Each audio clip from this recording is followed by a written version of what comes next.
Bonjour à toutes et à tous, bienvenue dans votre journal de l'économie sur Pi Business Info, votre rendez-vous quotidien pour comprendre l'actualité économique du Sénégal, de l'Afrique et du monde. Au sommaire de ce jeudi 11 septembre 2025. Conseil des ministres, le président Bassirou Diomaye Faye fixe le cap économique avec son nouveau gouvernement et appelle à l'action. Dakar se prépare à accueillir les Jeux olympiques de la jeunesse 2026. Le Sénégal brille à Dubaï en remportant un prix international pour sa stratégie numérique. Deux entrepreneurs sénégalais se distinguent à l'Africa Business Hero. Et à l'international, après 16 ans d'intenses batailles juridiques, Standard Chartered Kenya va payer plus de 25 milliards de francs CFA à ses anciens employés. Passons maintenant au développement de tous ces titres.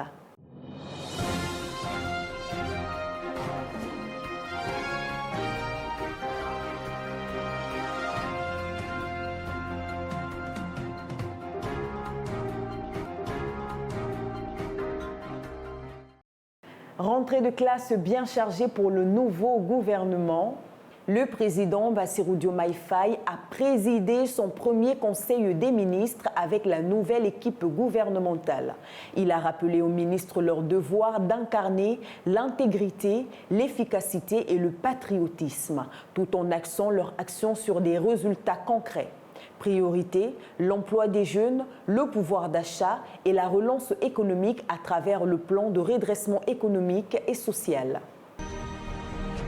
JOJ Dakar 2026 sera un booster pour l'économie sénégalaise.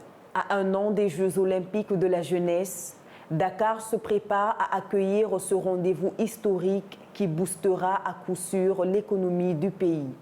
Ainsi, le chef de l'État a appelé lors du Conseil des ministres à une mobilisation générale pour achever les infrastructures dans les délais et préparer les athlètes sénégalais à défendre les couleurs nationales.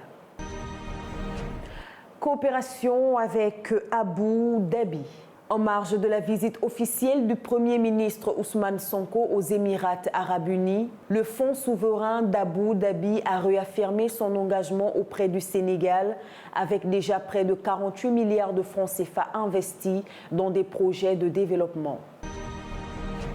Revenons sur la grande victoire des Lions de la Teranga face à la RDC pour parler de l'aspect économique de cette importante rencontre.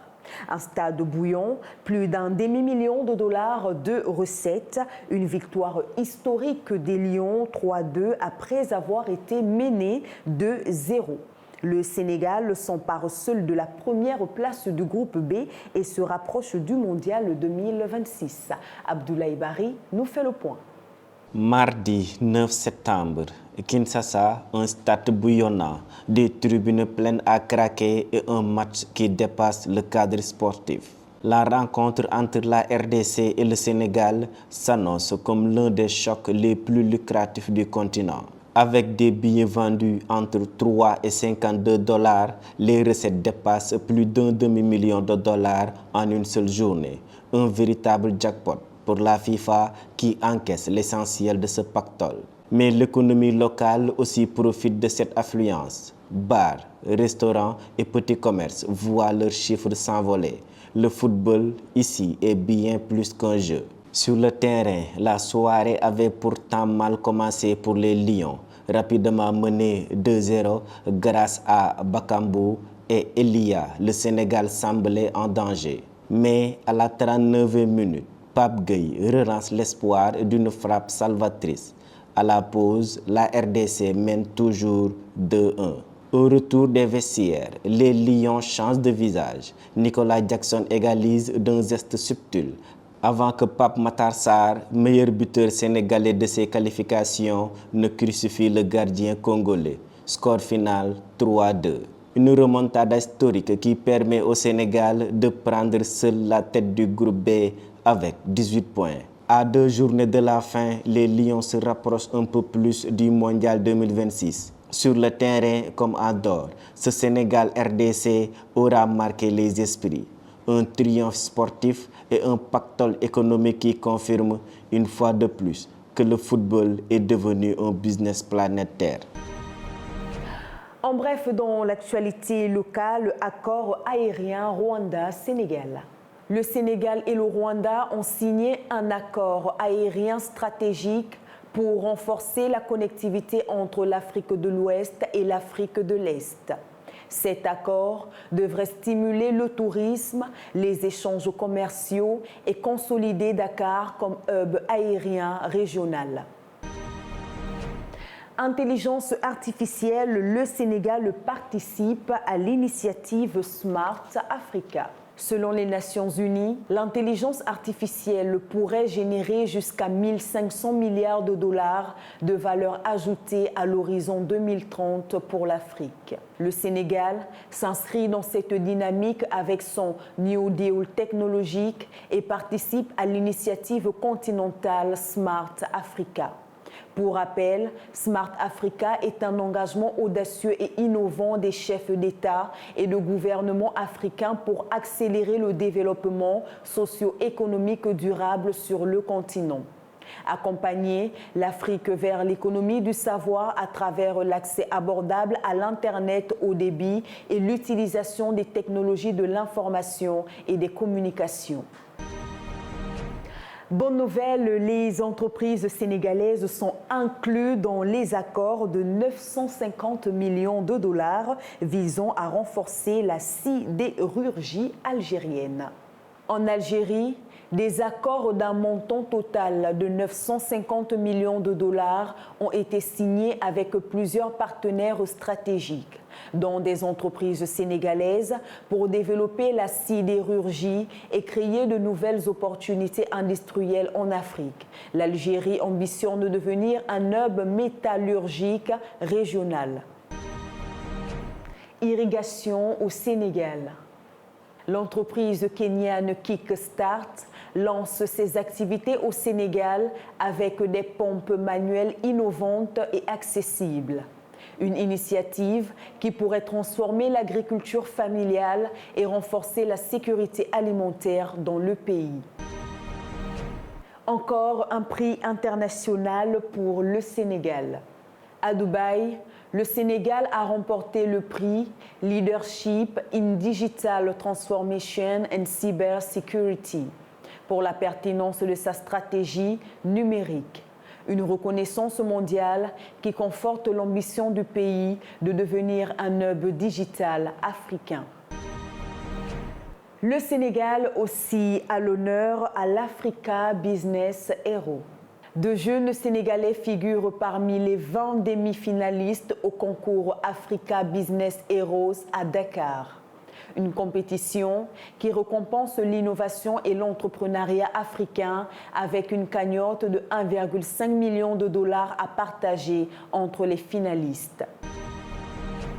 Ouvrons cette page internationale de notre journal par les fonctionnaires sud-africains qui sont en mission aux États-Unis afin de briser la barrière des droits de douane. Une bataille diplomatique et économique cruciale alors que les secteurs stratégiques comme l'automobile, l'agriculture et le vin risquent des milliers d'emplois. Notre reporter s'est intéressé à ce sujet délicat de l'économie du pays de Cyril Ramaphosa. Regardons. L'Afrique du Sud joue une partie décisive à l'international. Face à la montée du protectionnisme américain, Pretoria a dépêché une délégation de haut niveau aux États-Unis pour tenter de briser la barrière des droits de douane. Le président Cyril Ramaphosa a annoncé que ses émissaires rencontreront législateurs, hommes d'affaires et officiels américains à New York et à Washington. Objectif : obtenir un allègement des taxes alors que les nouvelles mesures tarifaires frappent de plein fouet ces secteurs clés comme l'automobile et l'agriculture. Depuis le 7 août, des droits de douane de 30% s'appliquent sur les exportations sud-africaines vers les États-Unis. Une décision qui menace près de 100 000 emplois dans l'industrie automobile, selon la Banque centrale sud-africaine. Les agriculteurs ne sont pas épargnés. Agrumes, raisins de table, vin, tous risquent de perdre de précieux débouchés. Pour l'Afrique du Sud, Le marché américain représente pourtant son deuxième partenaire commercial avec près de 18 milliards de dollars d'échanges en 2023. Cette mission intervient après plusieurs échecs diplomatiques. Pretoria a dû soumettre une offre commerciale révisée pour tenter de convaincre Washington, mais la partie reste serrée. Selon le think tank Audi Global, le virage protectionniste pourrait coûter jusqu'à 89 milliards de dollars par an aux économistes émergentes avec 6 pays africains particulièrement exposés, du Burundi au Soudan du Sud. À travers cette offensive diplomatique, l'Afrique du Sud espère sauver des milliers d'emplois et protéger ses filières stratégiques. Mais le bras de fer avec Washington ne fait que commencer. Au Mali, l'armée escorte des citernes en provenance du Sénégal. Dans un contexte sécuritaire tendu au Mali, les forces d'armée maliennes FAMA ont récemment escorté des citernes de carburant en provenance du Sénégal afin de sécuriser les corridors commerciaux stratégiques reliant les deux pays. Cette opération, menée sans incident, s'inscrit dans une série d'actions militaires visant à lutter contre les groupes armés terroristes dans la région de Kayi, où une base a été neutralisée et plusieurs suspects interpellés. Elle intervient également après la libération de routiers sénégalais enlevés dans la zone. La sécurisation de ces axes est cruciale pour le maintien des échanges économiques entre le Mali, premier partenaire africain du Sénégal, et Dakar. ZLECAf et PME africaines. La conférence des ambassades en Afrique du Sud appelle à dynamiser le commerce intra-africain. Les PME, qui représentent plus de 90% des entreprises du continent, sont au cœur de la ZLECAf et de l'agenda 2063 pour l'intégration économique africaine. Standard Chartered au Kenya.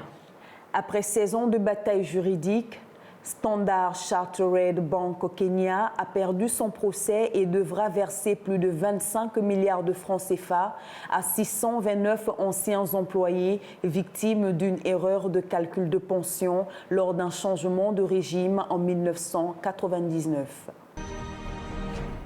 Mauritanie, projet d'ammoniac vert. En Mauritanie, l'entreprise polonaise Infra a signé un accord de 1,5 milliard de dollars pour développer un projet d'ammoniac vert.